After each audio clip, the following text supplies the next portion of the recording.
Yes, my people, good day. Thank you for tuning in with the Rastaman Bills. I appreciate the love, I appreciate the support, I appreciate your time. Thank you for stopping by and hanging out with me for a little bit. Yeah, man. Don't forget to click the like button, it helps. Don't forget to subscribe. Don't forget to click the notification bell. Bringing you good content, wholesome content you don't have to be nervous about, educational and fun. You understand? And authentic.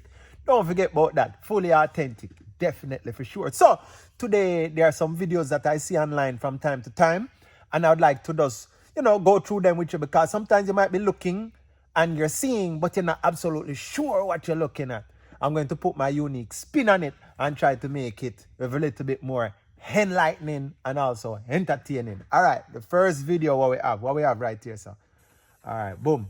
All right, so right here, so now this is a axle, rear axle, and it is a solid rear axle. And you see all that movement? It's not supposed to be there. The wheel bearing is bad, and then also there could be other problems. But this is how we go about repairing it. You have to take this cover off.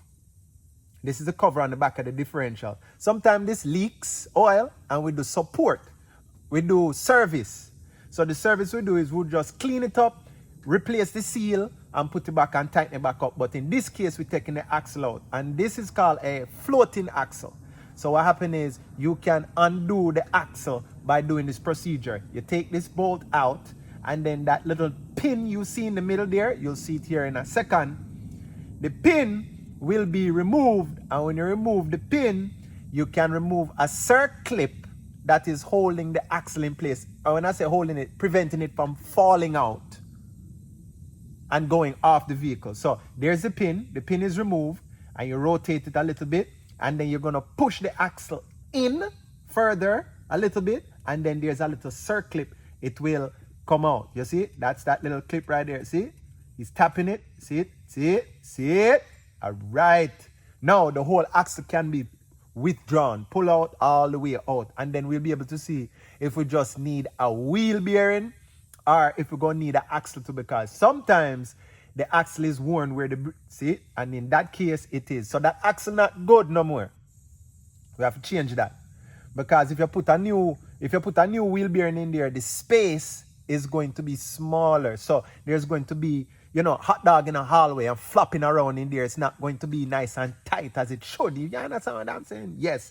So we just pop the seal out, and then now we're going to remove the bearing itself. It takes a little special tool to get the bearing out, but this repair right here it doesn't happen all the time. This vehicle probably has a lot of miles on it, and they do a lot of work with this vehicle, like heavy work with this vehicle. And if you notice, it has drum brakes on the back. So it's an older vehicle, but probably a good vehicle, a good solid older vehicle. So he has his own setup right here where him just tighten up the bolt and put a little, it's like an expander, and it goes in the back of the bearing and opens up to become larger. So we're doing a little cleaning now before you put everything, because it was bad. It got oil. When it leaks as bad as that, you get oil on the brakes.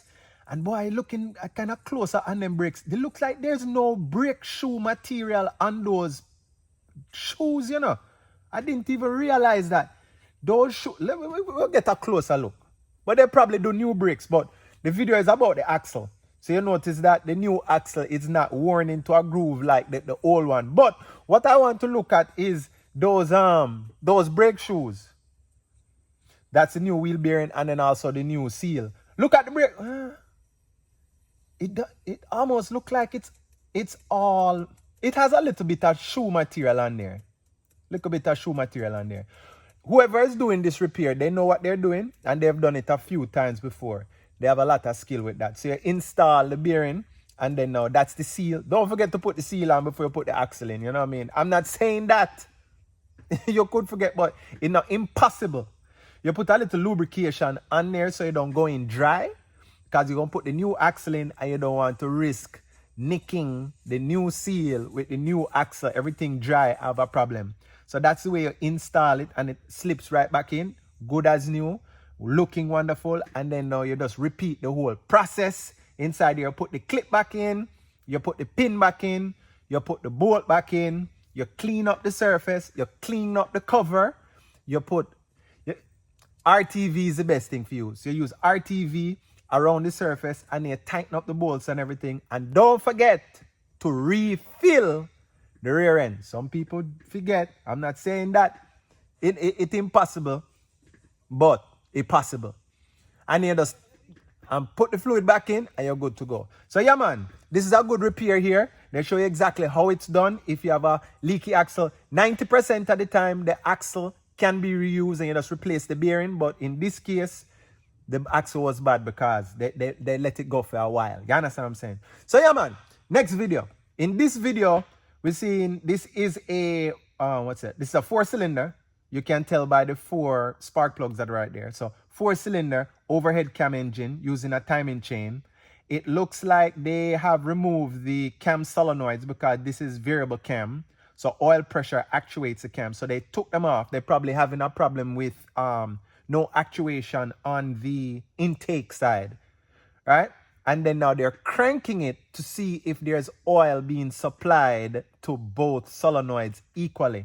And as you can see, while cranking, you're getting good oil pressure going on the exhaust side. See it squirting up. And then on the intake side, you're hardly getting any oil supply going there. So therefore, if there's no oil supply going to that solenoid for the intake camshaft, you're not going to get any cam advance. So you're going to get codes like plausibility code, camshaft, out of adjustment, that type stuff. Those type of codes is what you'll get in that. And then also it'll not perform like how it should perform. It's probably going to be lazy and laggy and stuff like that. But it's pretty neat how they I've never did that test before. I've never had that problem before, but pretty neat. You remove the solenoid, crank it and see if you're getting a good supply of oil going there. And you see we have a solid supply on the exhaust side and a not so good supply on the intake side. Next video. But before we even go even further, what is the fix for that? Well, what happened is now in that situation, that whole top piece, that whole top rail, it's removable because it is also a cam cap. It helps to keep the camshaft down. What I would do in a situation like this now is I would remove the bolts for that rail there and then see if I have oil pressure. But it all depends. I don't know if the oil is coming up on one side and then traveling over to the other side. But whichever the case, what I do is when I remove that top rail, I would make sure that the passage is clear from one side to the other. But because I assume that it is in common to both sides, so I'd make sure that it is clear. Chances are there's some form of blockage or restriction in that pipe right there. That's my guess. Next video. In this video, we are using sound to diagnose this problem. Be quiet on this side. Listen on that side now.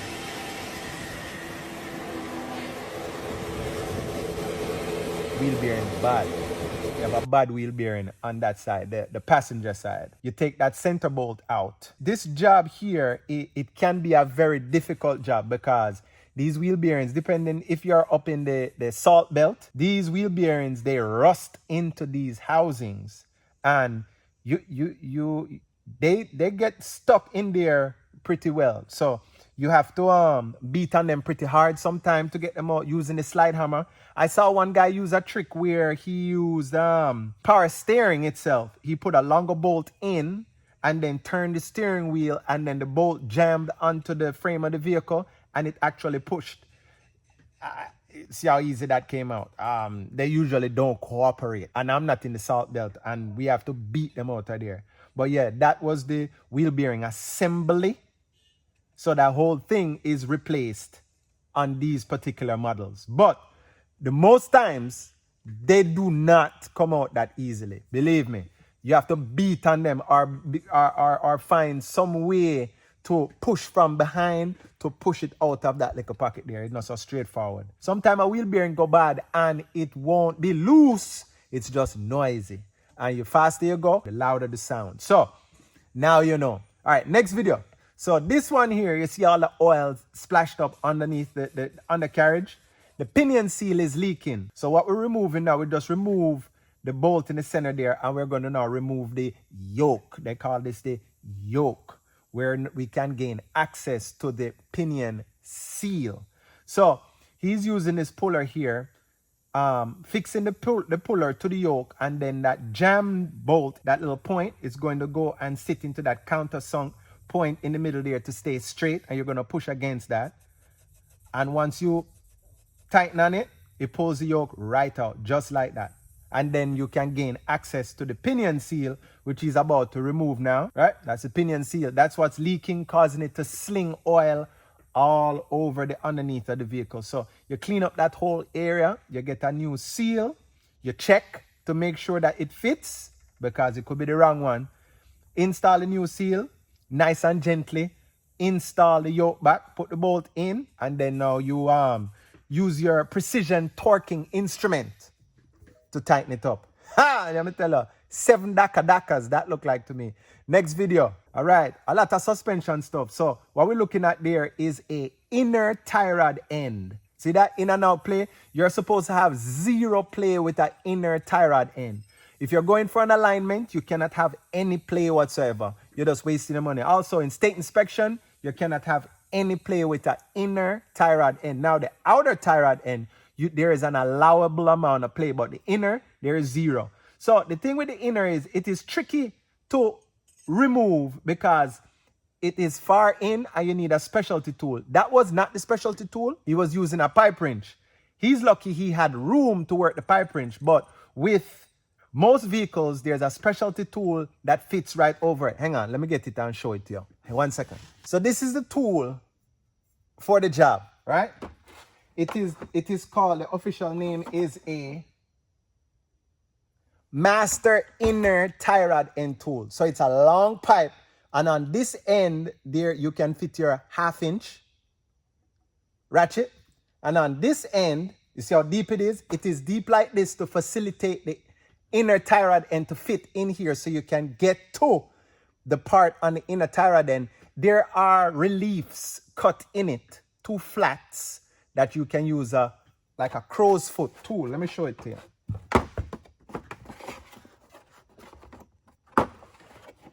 And there we go. See that? This is the assortment here.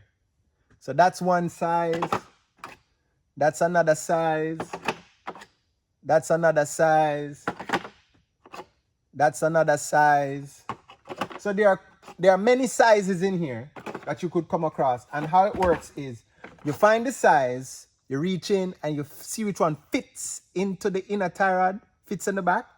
And if this is the one, then this tool here, you fit it in. First, you fit it onto the inner tie rod end, and then you slide this over and you line it up. Fits in like so, like that. Like so. And then you lock it in. Like so. So it can't fall out.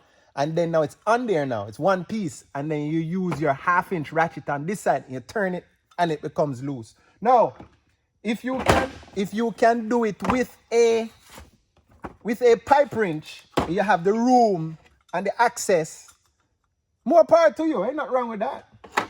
It can work.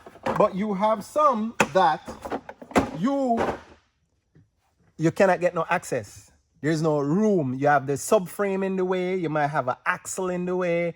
Something is in the way and you can't get to it whatsoever. So you have to use the right tool. So that was cool what he did there and everything. But sometimes you're going to need the right tool for the job. So after you do the repair, you thread it back in, tighten everything back up. And then at this point now, you have to make sure that you do a alignment. Anytime you do any kind of front end work, do an alignment. Saving your tire. You can get the most use out of your tires if you keep the tires how they're supposed to be in spec, so they're not wearing off the edges, scuffing, or they're not wearing off the corners, too much camber or too much caster, whatever the case may be.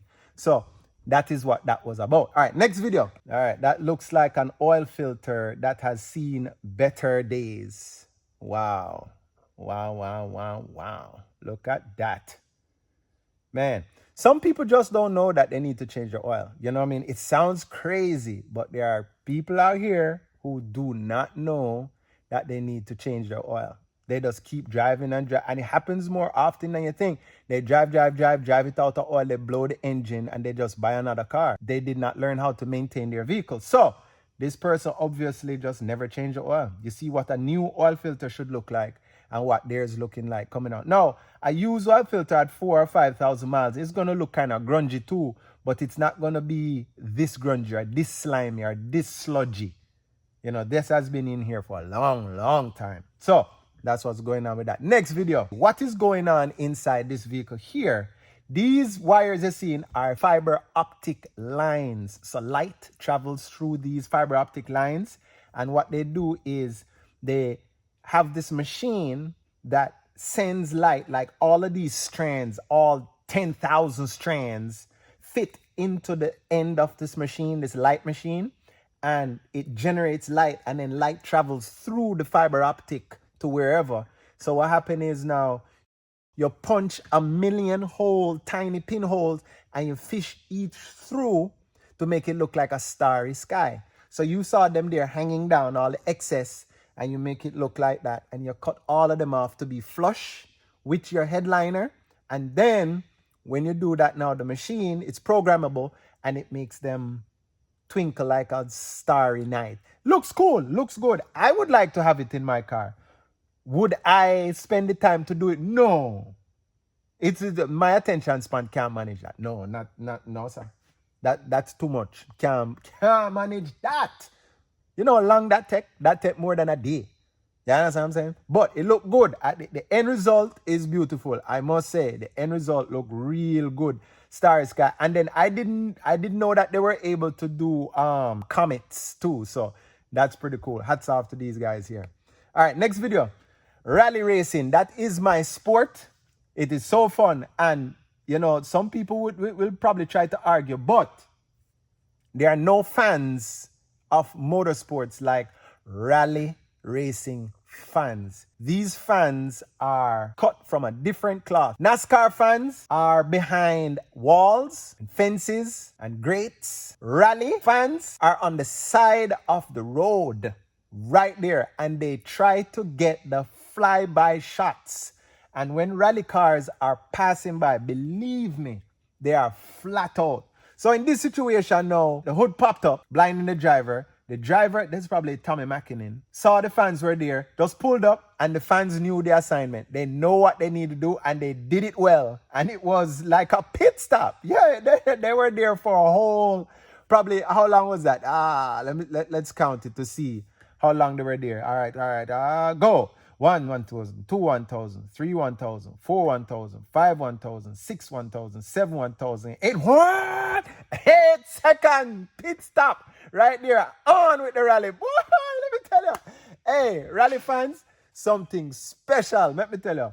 So yes, I love some rally racing. Definitely would love to do a safari rally.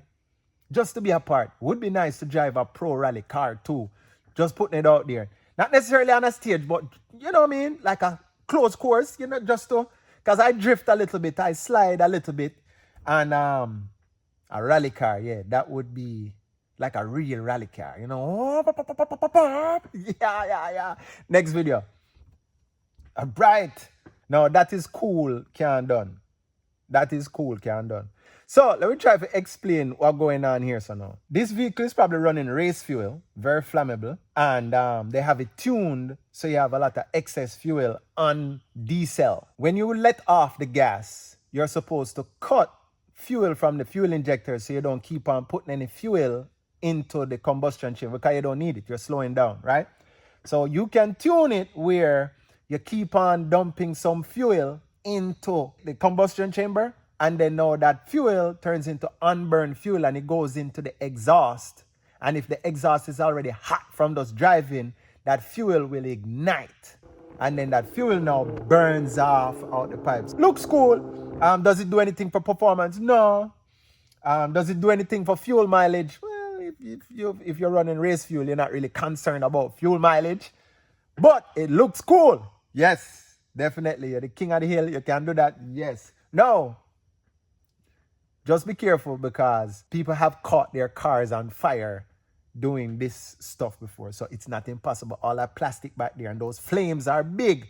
You know what I'm saying? But still, with even that said, you know, you still have to make it do it a little bit. You understand? Next video. All right. Now, these are the pretty stuff. They remind me of my days when I was a younger lad. Yo, this, to me, some people pissed off with that, but I like it. It look good.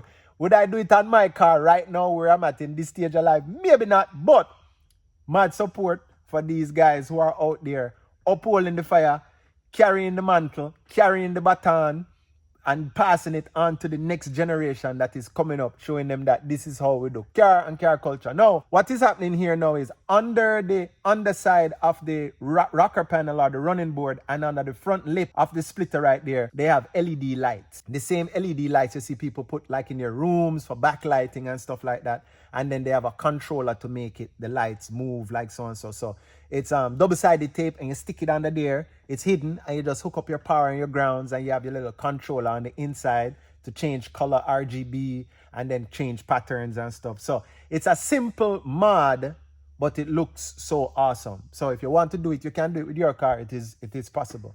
Look good. I like it. These bumps do exist. And you have to be careful because what happened is, see that mail van got air a while ago?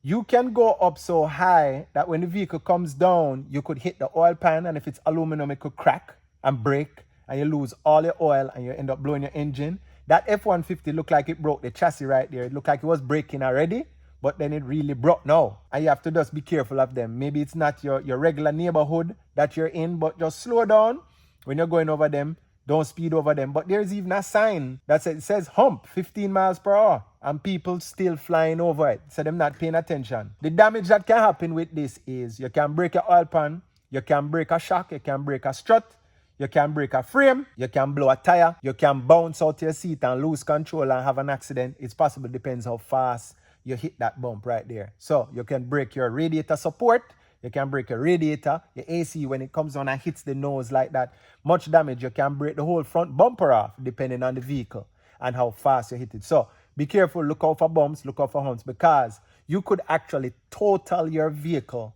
by just going over that hump. Because depending on the age of your vehicle, how many miles are on it, and the kind of damage that you sustain when the vehicle goes up, if you bend the frame, which you could, hit the frame rail because the tow hook on some vehicles are really low and it's bolted to the frame rail. And when you go up high and you come down, it hits the tow eye or the hook and it pushes up on the frame. And if it bends and your vehicle has a little age on it, a little mile, insurance company not going to pay to fix that. They're going to total it. So they're going to give you a fair market value for your vehicle.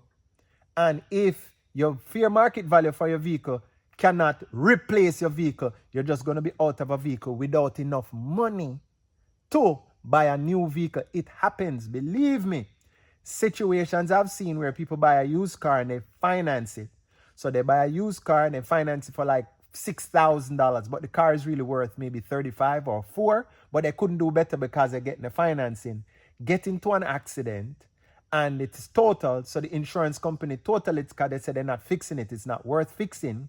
So they're going to give you a fair market value. Fair market value is $3,500. You financed it for $6,000 because you took the loan because that's the only financing you could get. Now, insurance give you $35,000 and they're going to pay it directly to the lien holder of the title, which is the finance company. So you're not getting a penny of that. And now you owe $2,500 to them. And you have no vehicle, no transportation, and you still owe, and you still need a new vehicle. You're upside down. It has happened more often than not. Believe me, let me tell you. So be careful with your little vehicle. Take care of it because if you lose it, it's difficult to get back. Now, this is the Mercedes AVTR Avatar, and it is a futuristic concept. It look good. It look nice. I like it. It fancy, it pretty. Would I want to be rolling around in it? I'd take it for a spin. It's very unique and very different. And I think they say it's $3 million for it. So if you have an extra $3 million floating around, definitely be my guest. This vehicle right here is the LS6 by a company called IM out of China. China doing big things with electric vehicles and them look good. A lot of futuristic stuff. And then the price point, cheaper, but you know, America have a setup where you can't buy them and bring them over because it's just too hype on it. But they know that if they were allowed to come to the US, you know what I mean, people will be buying these because they are cheaper and you get more stuff in it. And then they are more futuristic to them, look nice. But you know, them tell us that these cars are not up to the safety standards and you know what I mean? But you can see for yourself, car look nice. I like it. This is a starter meshing with a flywheel slash flex plate. That is how it works. So when you turn the key, the starter comes out and it meshes with the flywheel or flex plate that turns the crankshaft that starts the engine. So that is how your car is started. So when you sit down and you turn that key, that power goes down to the starter and it pokes it to the head out and spins at the same time, and it meshes with the flex plate, turns it, and then now it turns the engine and then the engine starts. So that is how that works right there. So yeah, man, these are just some of the videos, a few videos that I've been watching, and then I saw this guy here. Looks like a wiring nightmare, but you figure it out. Now, all you have to do now is just clean up those wires, put them in looms, tape them up really nice and everything, and you're good to go. But hats off to that engineer, because he's doing big things. Remind me when I was doing right-hand conversions, and we have to now extend the harness from one side of the vehicle to the next for the ECU. Definitely super tedious, not fun, but happy I did it still when I did it. But yeah, man, hats off to this engineer right here.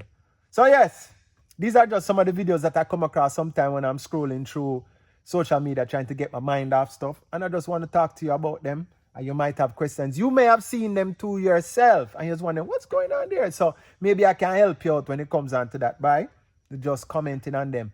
Thank you for your support. Thank you for stopping by. Don't forget to click the like button, click the notification button, and leave a comment.